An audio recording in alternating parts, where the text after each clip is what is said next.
before I invite Sir to deliver his lecture, I'll just take a minute or so to talk about the Legal Aid Cell and its recent activities. The Kirit P. Mehta School of Law of SVKM's NMIMS deemed to be university was established in the year 2013 by the Bar Council of India. The Legal Aid and Support Center is a student-run initiative, and was established in 2018. The committee aims to create legal awareness and increase access to justice. In our stride towards achieving our aim, the Legal Aid Clinic has been collaborating with advocates as well as firms to form a pro bono network to provide legal advice and assistance to those who require it. Just last week, we were able to connect an aggrieved party in a government service matter based in Jabalpur with an advocate at the Madhya Pradesh High Court. We've also entered into a collaboration with Posh at Work, which is an organization which works consistently towards creating a more diverse, equitable, and inclusive society. It has also been impaneled by the Ministry of Women and Child Development for its efforts. The committee has also started an initiative called Project Cradle for raising awareness about child abuse and rights. Our clinic believes, and as I'm sure many would agree, that a very important aspect of ensuring access to justice is access to legal education. This is exactly what we aim to achieve through our distinguished guest lecture series. Earlier this month, we had the honor of hosting Senior Advocate and Additional Solicitor General of India, Ms. Aishwarya Bhati, who spoke about the growth of feminist jurisprudence and its impact on legal aid in India. Today's lecture is in collaboration with none other than Senior Advocate Pravin Parekh. Sir has been a pioneer in the field of law and is an inspiration to law students across the country. Thank you so much, sir, for accepting our invitation. We're truly honored to have you here with us today. Now, before I invite Sir to grace us with his valuable insights, I'd also like to take this opportunity to welcome our Honorable Dean, Dr. Alok Mishra. Dr. Mishra is a revered academician in the field of constitutional law, and he has played a paramount role in shaping our law school. I'd like to invite Sir to kindly share his opening remarks on the topic at hand.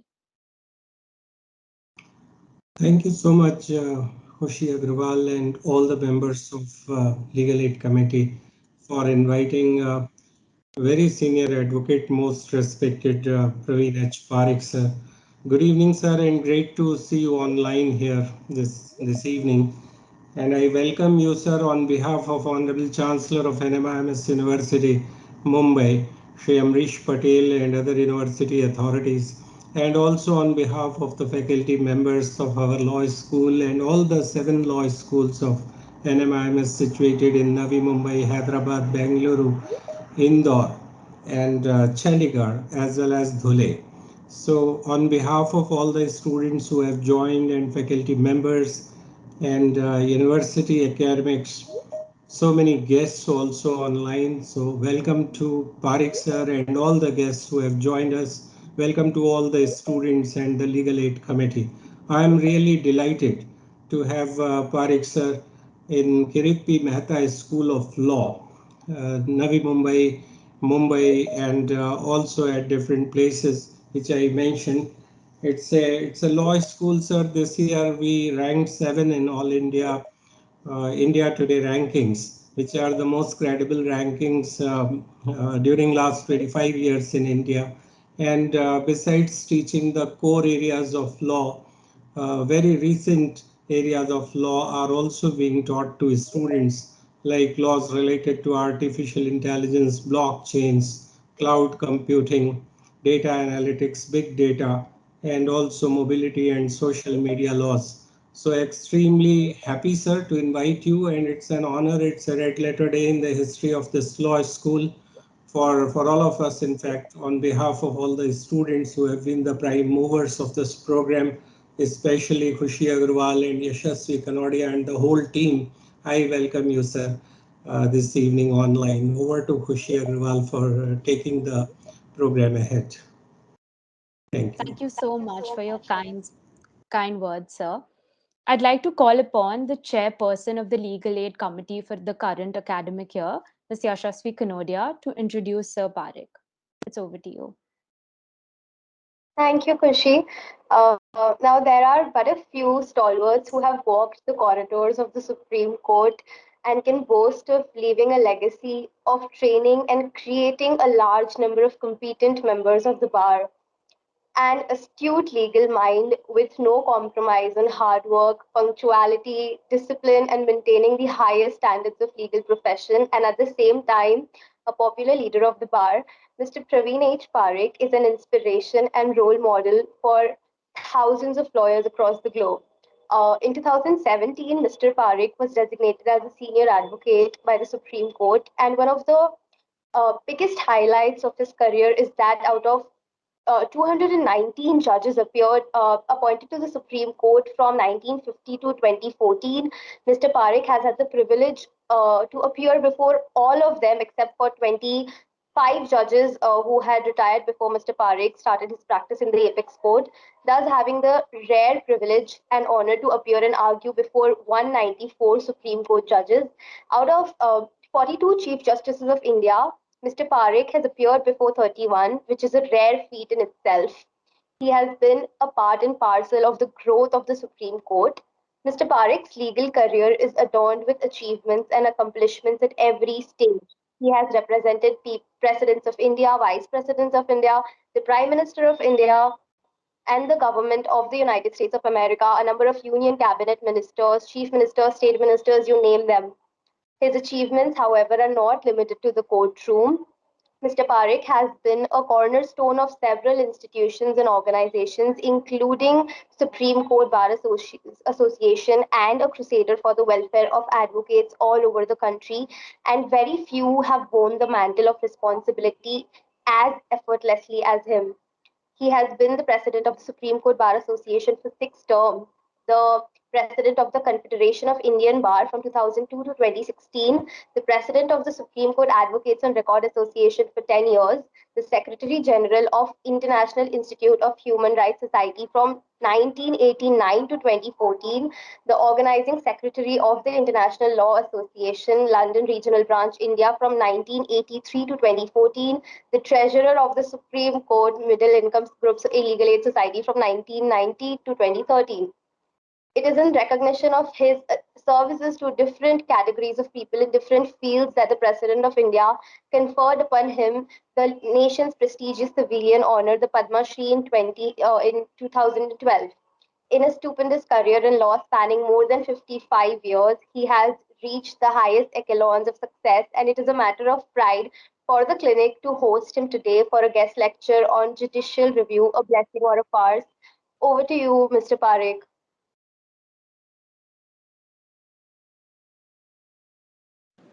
Thank you, Dr. Alok Mishra and Mr. Yashvi Kanodia, and my dear teachers and students. Judicial review, a blessings or a farce. There used to be we had a legislation in India by the Parliament of UK when they were ruling us. There was some provision for judiciary interfering with the legislation in a very short way. Then comes 1950, our constitution. What does our constitution say? The constitution does provide,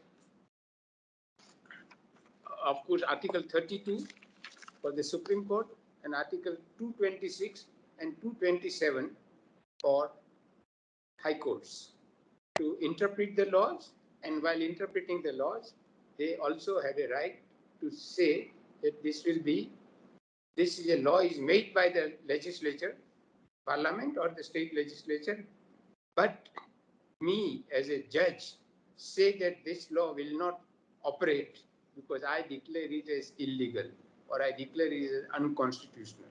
Now that power has been given to by our constitution to the Supreme Court and the High Courts. They are both courts dealing with the constitutional issues. Now, but our Supreme Court has gone much beyond what is done in many other countries. It is not in that countries, and our judiciary, one by one, large number of judgments have come. Now, it is possible for legislature and the executors to say that what is this? It is the job of the legislature to make laws, it's the job of executive to implement them, and it's the job of the judiciary to interpret what we do. But how can you say what we have done is unconstitutional? How can you say what has been, Parliament might pass by 100% MPs, and you just one, two judge of Supreme Court will cut down that nothing, this act will not apply. Now, how can you do that? Now, why can you do it? How can you do it? It's possible for some people to say that, well, your judiciary is doing much more than what the Constitution allowed them to do. And they have interpreted the Constitution in a various ways by which you have given the powers to yourself to set aside anything that the legislature does, to set aside any action of the executive authorities. But by and large, people of India are happy with what the judiciary is doing. It is possible there are two views that where should the judiciary stop and where should they say that no, it's not my business. But by and large, our people are very happy. One reason perhaps is that people have more faith in judiciary as compared to legislature and the executive authorities. I mean, I don't mean any disrespect to you need all the three authorities, they are there. But if the people have a right to decide and say that, well, a minister or a bureaucrat is likely to do anything which is not permissible to be done by law, and where do I go? You say that the minister and the bureaucrat has the last word. Where can I go? Why should I not have a right to go to judiciary? And the judiciary, from time to time, has expanded, if I may say, their powers whenever it becomes necessary. The government council, normally the attorney general or the solicitor general, appears before the Supreme Court and says, "My lords, you cannot do, my lords, you can't do. This is not your job. This is the job of legislature, or this is the job of the executive. How can you interfere?" And the judges said, "Yes, we can interfere, but we'll give you reasons why we can interfere." Now, the reason really is that Article 32 of the Constitution gives certain powers to the Supreme Court. What is that power in Article 32? Remedies for enforcement of rights conferred by this part. This part is the fundamental right part. Now, the Supreme Court shall have power to issue directions or orders or writs, including writs in the nature of habeas corpus. If the executive authorities put you in a jail, that the court will say habeas corpus, bring him out, let him go to his home. You have no business to keep him. Mandamus, an authority, any authority of the state, both central and state, is doing something which he is not supposed to do. The mandamus will order him, you shall do this or you shall not do this. That's the mandamus. Mandamus, as I said, to everyone, both the state, will it be ministers, may it be the bureaucrats, whoever they are, the court will give them mandamus. You shall do this, you shall not do this. Prohibition. Prohibit both those other organizations that you shall not, I prohibit you from doing this. Quo warranto and certiorari. So this is expressly given by Article 32. And now you come to Article 226.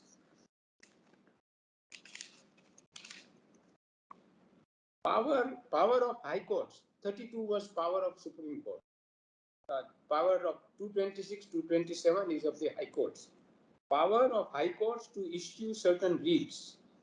Notwithstanding anything in Article 32, every High Court shall have power throughout the territories in relation to which it exercises jurisdiction to issue any person or authority, including the appropriate cases, any government within those territories, directions, orders, or writs, including writs in the nature of habeas corpus, mandamus, prohibition, quo warranto, certiorari, for the enforcement of any of the rights conferred by Part 3, that is the fundamental rights.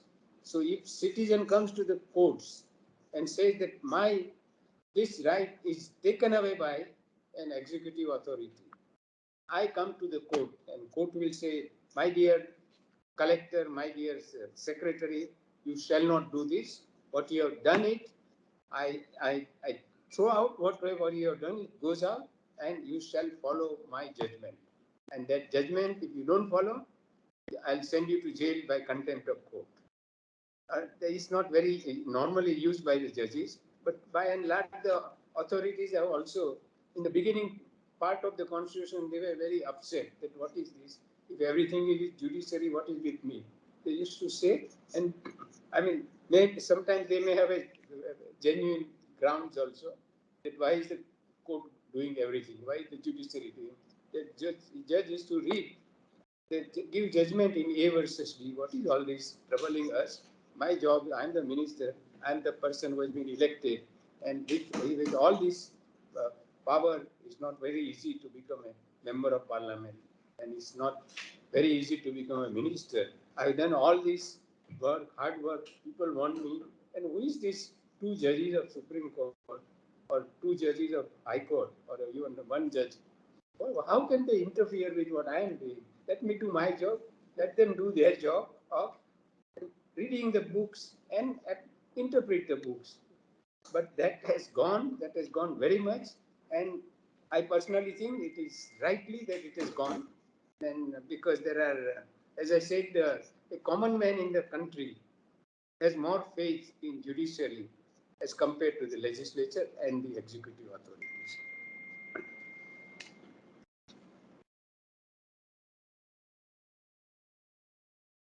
And And Article 227, power of superintendence over all courts by High Court.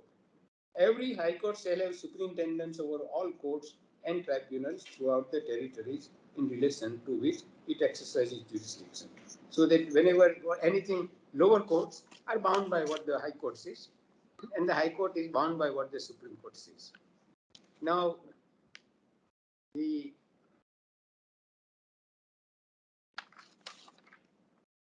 I've got a lot of judgments which I have written, which I'll hand over to my speech, so that I will not like to spend time. I'll rather like to speak to you. Now, the basics. In fact, in USA also, to some extent, the judicial review was allowed by the Supreme Court of USA in Marbury versus Madison in the year 1803. And USA, they said, yes, we will have a right to interpret, and while interpreting, the power of judicial review was conferred by them. But let me say, Indian Supreme Court has much more power than the USA Supreme Court has, as far as these aspects are concerned. They have confined themselves. They don't go beyond certain things. And the Supreme Court, whenever they think justice is required, it is done. And the one reason why it is going on successfully is the support of the people of India. That yes, my dear Supreme Court, my dear High Court, you are doing a good job, carry on, we are with you. And therefore, if a minister says, I will not comply with the judgment of Supreme Court, of course, Supreme Court can call him for contempt. But the people of India will say, my dear minister, you are wrong.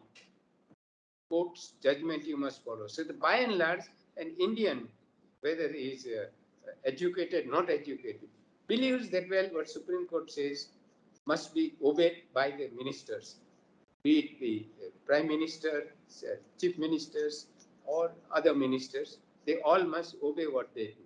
And that that is giving a lot of power to the judiciary, because the support of the people of India, support of people, as I said, whether it is big people, small people, rich people, poor people, educated people, not educated, they all believe that between these three agencies of legislature, executive, and judiciary, I will trust judiciary more. And judiciary has maintained that they are not doing something wrong. They are trying their best, and that is how it is working, and it is going on very well. Now, I will not like to give you large number of judgments, because that is in my paper and I will pass on, so you can read it later on. Now, the problem is it's a basic structure. The doctrine of judicial review is created as a basic structure. Now, when it's a basic structure, it will not be possible for the parliament to make a law and say, my dear Supreme Court, you are saying you have power, I now make a law and take away your power. You have no business to do this. They cannot do, because this is basic structure. So you cannot make any law, parliament can't make any law which will be violating the basic structure. And with basic structure principle has also given a lot of right to the judiciary to say, number one, they will strike down the law. If parliament makes a law which is against the constitution, then the Supreme Court says yes, parliament, maybe 100% all MPs have said yes and have come out with this bill. Bill is become a pass. The parliament president has signed. Now, what business has this judiciary to say that this type of law? They say I will not believe. I will say this is illegal. I will say this is unconstitutional. I'll tell the people that forget this law. Don't bother. I'm there to support you. Now, this is why they have, not in every case, they're not bothered what the judiciary does, but there are cases when their powers are affected, their rights are affected, they are very, very upset. And some of them say in the parliament or the state legislature that what type of judgments are these. But that used to happen earlier. By now, they've come to know that you can't do anything. Judiciary is judiciary, and judiciary can do or undo what they are doing. Then this problem that a person wants to challenge any action of the authorities, or I'll call the word executive authorities, and there is no money. How can he? Our lawyers are also troublesome people. They charge a lot of fees, and he has no money. But how can he go? Therefore, there is a public interest litigation. Mr. A person goes to the court and said that, my dear judge, my dear Supreme Court, my dear High Court, nobody can come to you. People who will be in villages, people who are very poor, people have no money to eat, no money to eat. People have no time to go to court. They have no money to go to court. Therefore, I file a public interest litigation. Most of the time, it is the advocates who file such public interest litigation and tell the judges what? Judges, pass this as your judgment applicable to all citizens. So every citizen has not to go to that pass. So that becomes the law. The judiciary therefore gives in a public interest litigation that the authorities shall do this or authorities shall not do it.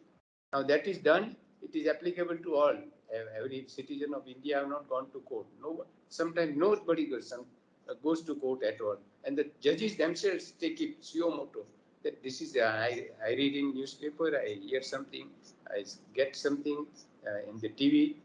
All the judges don't get much time to see TV, but when they see it, say, I find this is terrible. So he comes next day morning at 10:30 in the court, in Supreme Court. He said, I call the stenographer, write down, I'm creating a writ petition myself to decide 1, 2, 3 points.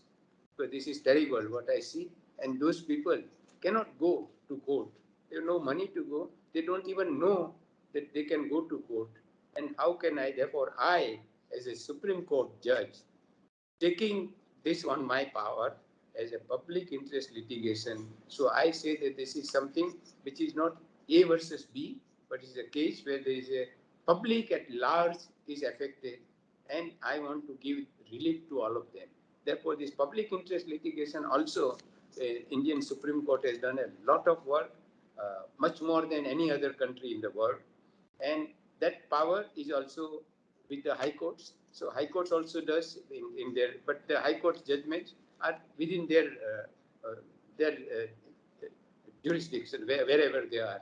If it is Delhi, then Delhi High Court will be binding to Delhi area.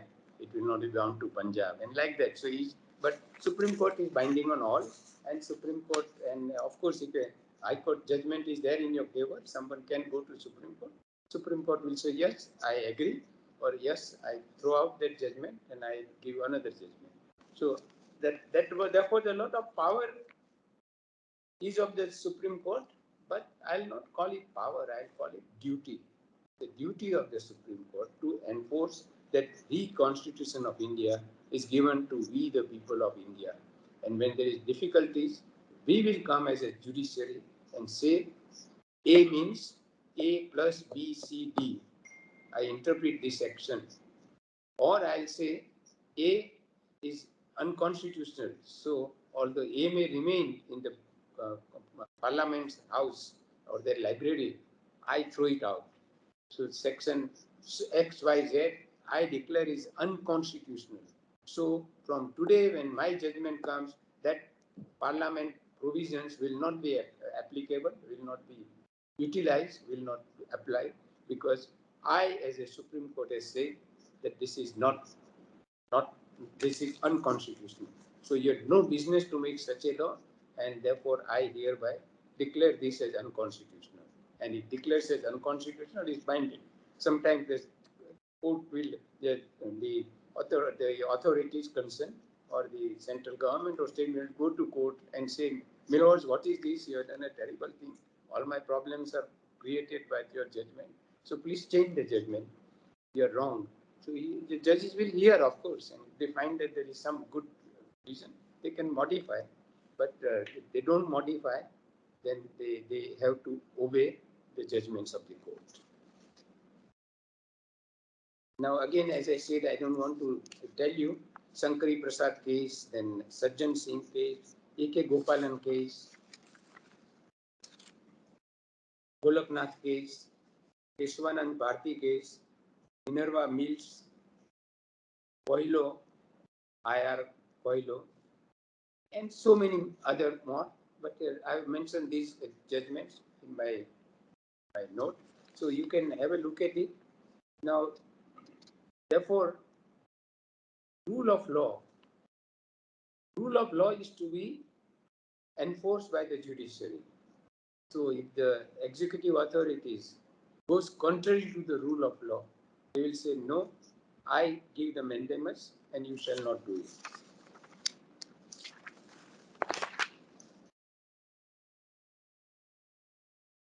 Yeah, so I will, I think I've done within my time. And if later on, if there is any, you've got any provision for question answer, I'll be available. If it's not there, then also I'm available here. Thank you. Thank you so much, sir, for sharing your insights on judicial review.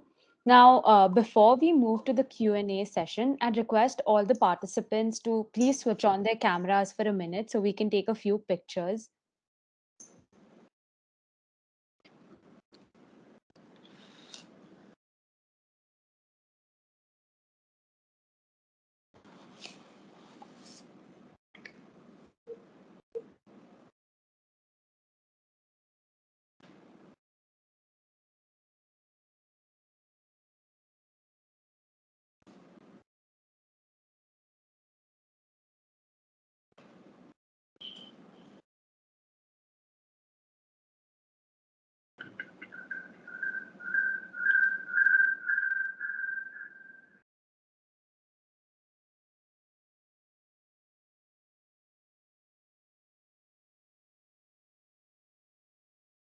Virali, have you captured?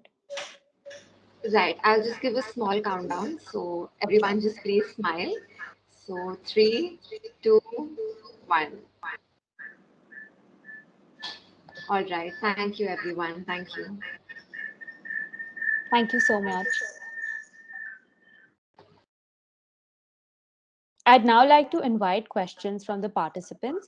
As mentioned, you could either use the hand raise feature or you could also type out your questions in the chat box.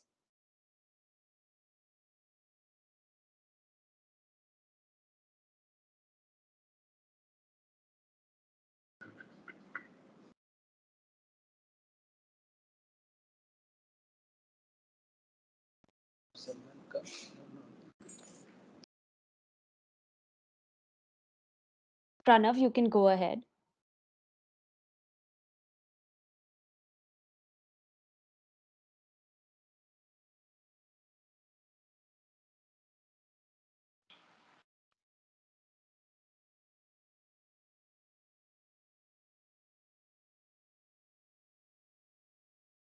Okay, may I go ahead now?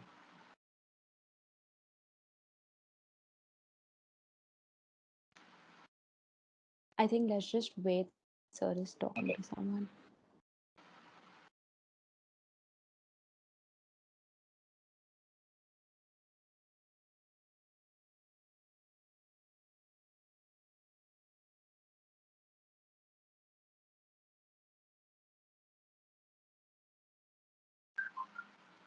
Yeah, I think you can go ahead now. All right. Good evening, sir. First of all, thank you so much for sharing your insights with us. I just had a question regarding judicial review, and isn't it more like a violation of the entire concept of separation of powers that has been so prominent throughout the history of the world and also India? Yeah. Do I reply? Yes, sir. Yes. Okay. Well, I tell you, there is what your question is. The expression you use is not correct because the power is given by the constitution to the powers, and if they cannot do, who will do? Supposing a minister does a lot of hanky panky by getting a lot of money from a rich man. The Supreme Court should say, no, no, I closed my eyes, I can't do anything. Look, this Pranav is saying that what business you have got, you have no right, all rights are with them. But the Constitution does not say, and people of India think they are right. People of India think that if you allow this, some of the bureaucrats to do what they want to do, they will create all hell for all of you, including you. So I think your expression to say something very bad about what the Supreme Court is not correct. Whenever you want to say, also use a good expression. Don't you know. So it is very necessary. How you use the expression is very important for you. Yeah. Thank you, sir. Pranav, I hope that answers your question.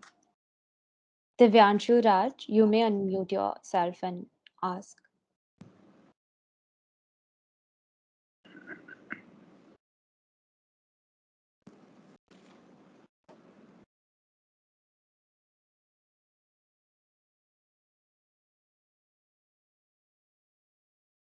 Is it Divyanshi?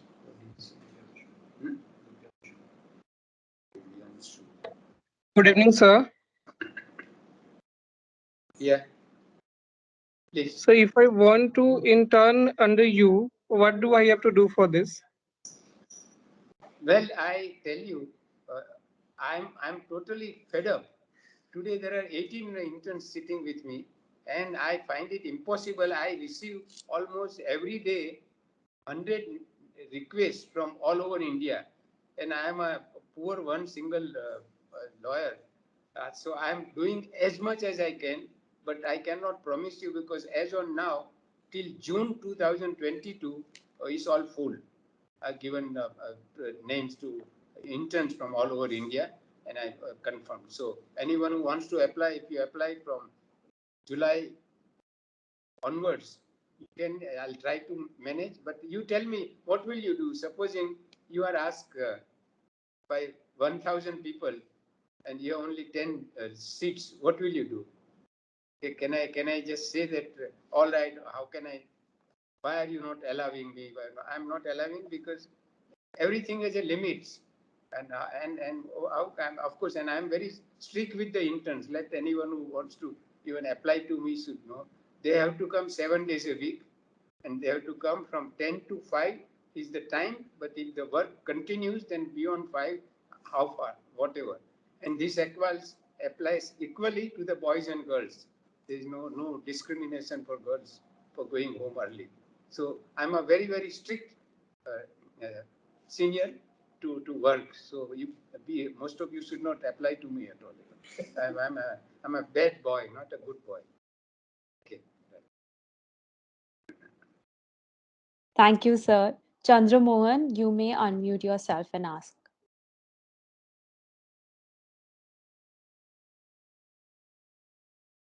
Given power to Supreme Court and Court to take suo motu cognizance, sir. And it have also given power to do full justice, sir. Then why the wrong practices are being practiced in different places in India, sir? So what? Sorry, what is a wrong practice of what? What do you mean by wrong practice? Sir, like in sir, I am from Bihar, sir. Like Yeah. everyone can witness that the education system of Bihar is very bad, sir. In spite of all the power, High Court can't do anything, sir. No, but you see, I tell you, we are in Bihar also as a Patna High Court. So anyone who has grievance can go to Patna High Court. And if you find that the Patna High Court judgment is wrong, come to the Supreme Court. But you can't have possible any other authorities to decide your problems. If the High Court and Supreme Court both say what you say is not correct, then you must accept it because it has to be done. Last authority has to be someone, and our constitution has given power to the judiciary to certain the duty. I will not call it power, and they exercise that duty. As I said, you not only what you say, but sometimes the governments are very upset that how dare Supreme Court pass such a judgment? How can Supreme Court take away my powers? How can Supreme Court ask me why I have done this? How can Supreme Court tell me how to do it? This is all my power. So there are, and I don't say that they are wrong in thinking, but at the end of it, the Constitution says that this power is with the judiciary, and judiciary, by and large, as I said, people think that judiciary is doing a good job because if you were to leave the last word to the bureaucrats, it would be terrible. Then you will have to, someone who pays the money will get the judgment or the authorities or the orders, and someone who does not pay will not. Then what will you do? Will you like to hand over the powers of Supreme Court to the bureaucrats? If you think that is a better way to deal with the people of India, then you can tell me if you think. But if the power is with the judiciary, then judiciary has to decide how to use the power and when to use the power, which they do. I don't say that all 100% judgments of Supreme Courts are correct, but that's the final code, so you must accept that as the correct. Yeah.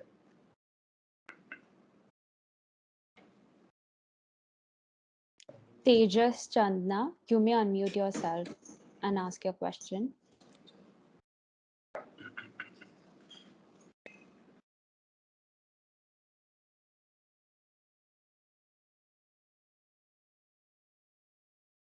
Yeah, please.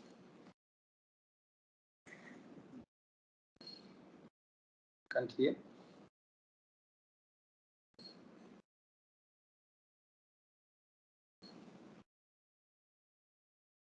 Unable to speak.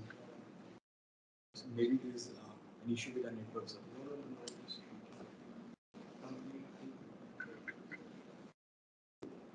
Sit like that.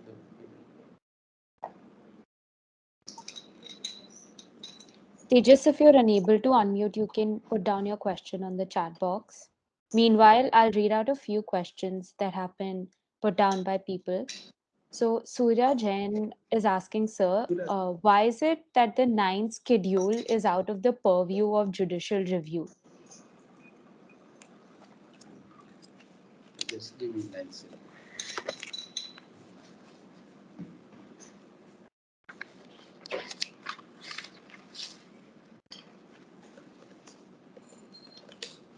Well, you see, ninth schedule, they have provided for those provisions of law, but under Article 31B,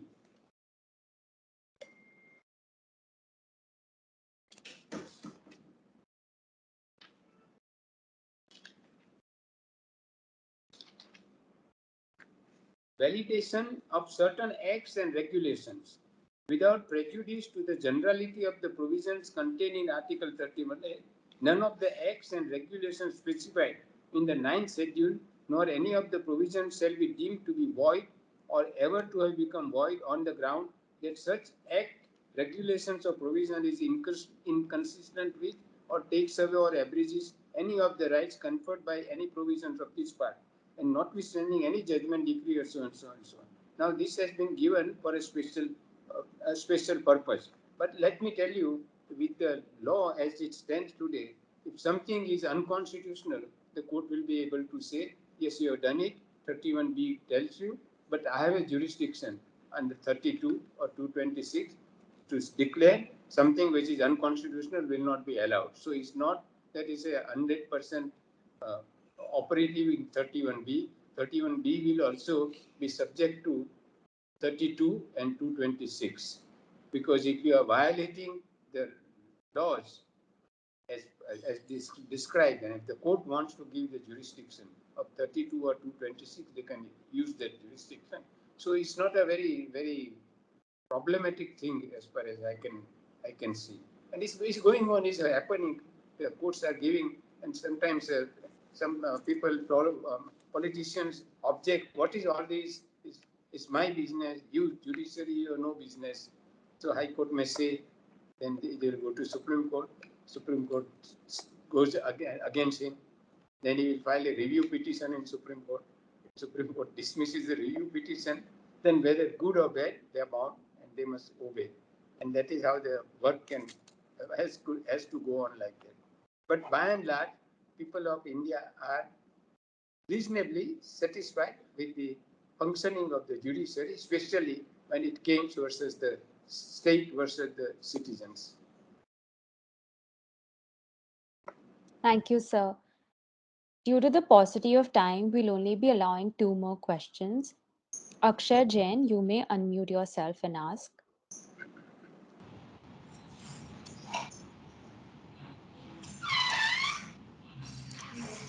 Very good evening, sir. Thank you for sharing the informations with us. I would like to ask one question that don't you think repeated interventions of courts can diminish the faith of people in the integrity, quality, and efficiency of the government? Well, I tell you, there are two views. What you say is also possible views. But some power has been given by the Constitution. And if the power is given to the Constitution, it is the duty of the judiciary to function. Now, judiciary is not doing something for themselves. They are saying problem between the government and a citizen. And the citizen comes to them and he said, no, government, don't do this to him or do this to him or her. Now that is the decision of the judiciary. So it is you should not take it in a way that it is a government versus the judiciary. Government must do whatever is possible, what is permissible. The legislatures can make their laws, whatever they want to do. But if they do any of this, either the legislation or action is contrary to the Constitution, then someone has to decide.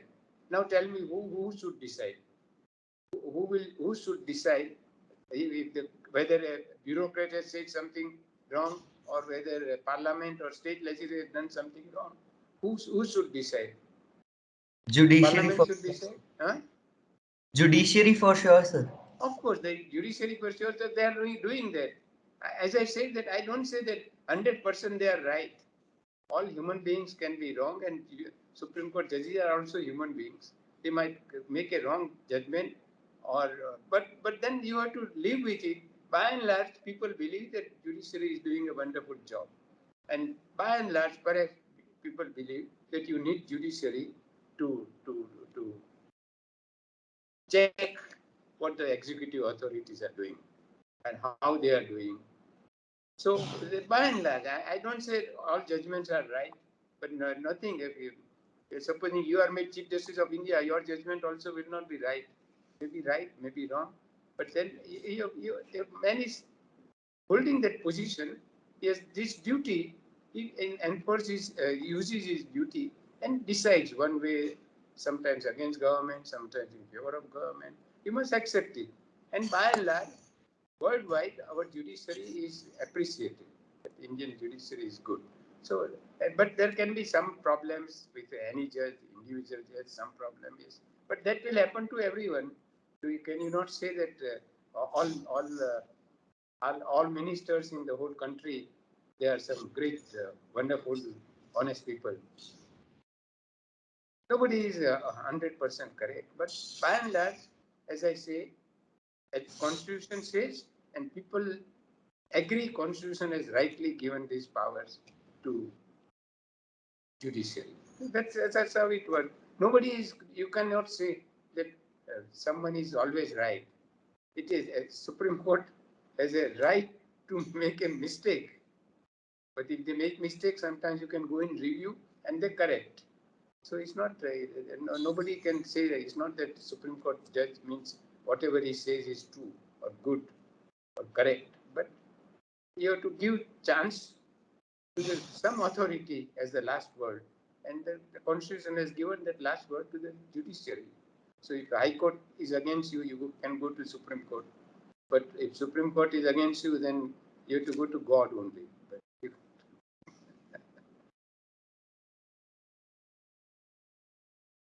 Thank you, sir.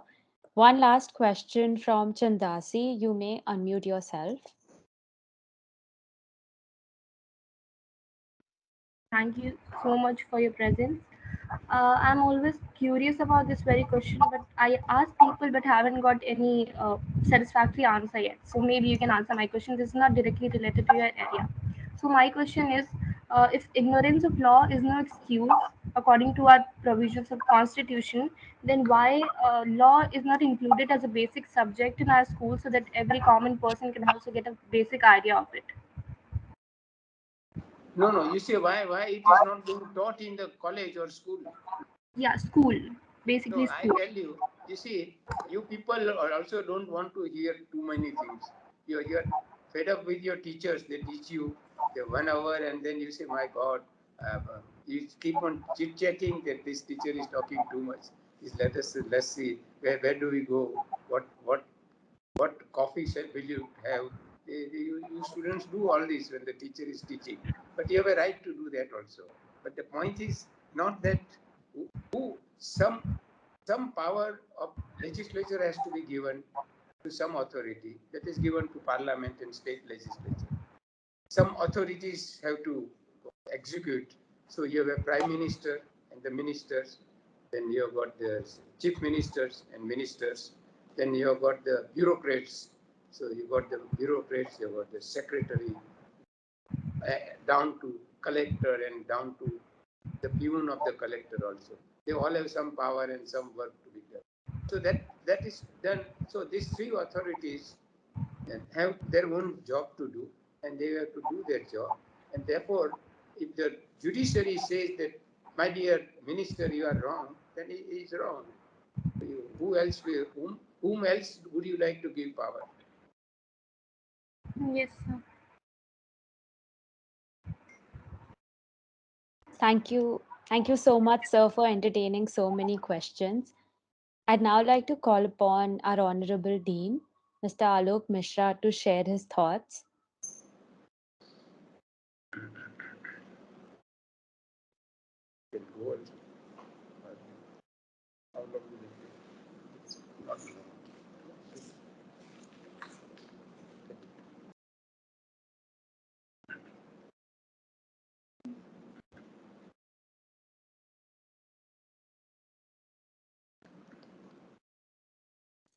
I think Sir is facing some network issues. I'd like to invite our Vice Chairperson, Virali Joshia, to deliver the vote of thanks. Thank you so much, Kushi. Firstly, I would like to thank Pravin sir for being so gracious with the Legal Aid Committee. So I'd like to thank you for taking out the time to do this. And I thank you for your warm presence and your enlightening wisdom. It was a pleasure to witness this session. I would also like to thank the Dean of our university, Dr. Alok Mishra, and Assistant Dean, Mrs. Sohini Srivastav, for being such great visionaries and always supporting us. I would also like to thank Dr. Rakesh Nambiar, our area chairperson for student events, Dr. Nazima Munshi and Ms. Afreen Khan, our faculty conveners, and all those participants who joined the session and contributed towards the discussion. Last but definitely not the least, I would like to thank the administration of Kirti Mehta School of Law for being the backbone and always supporting students. And I would like to thank the core committee of the Legal Aid and Support Center for organizing this wonderful session today. I hope everyone over here has a great day ahead, and I hope everyone stays safe. Thank you so much, Praveen sir, and thank you so much, Dean sir, for joining this session. It was a pleasure. Yes, in fact, I'm extremely delighted, sir, by your thoughts and the way students have received it. And I'm very sure that many of the students, after getting inspired from your wonderful interaction, they will also dream to be good lawyers in times to come, and then we will be able to groom them. Quite often, I have during interactions with judges of Bombay High Court, in fact, here. We felt the requirement that there is dearth of good lawyers because present time students are joining more law firms, etc. So being the constitutional court of very high caliber and merit in Bombay, I introduced a specialization of constitutional law in LLM, which found a lot of reception and welcome from students. And many good lawyers of constitutional law and lawyers who can really think perspectively and in a balanced way with regard to all the three components of a state and simultaneously understanding the independence and accountability of judiciary and the special position carved out for judiciary in the constitution. I'm really very thankful to you, sir, for enlightening our students and students also for organizing this wonderful talk. Much obliged, sir. Thank you.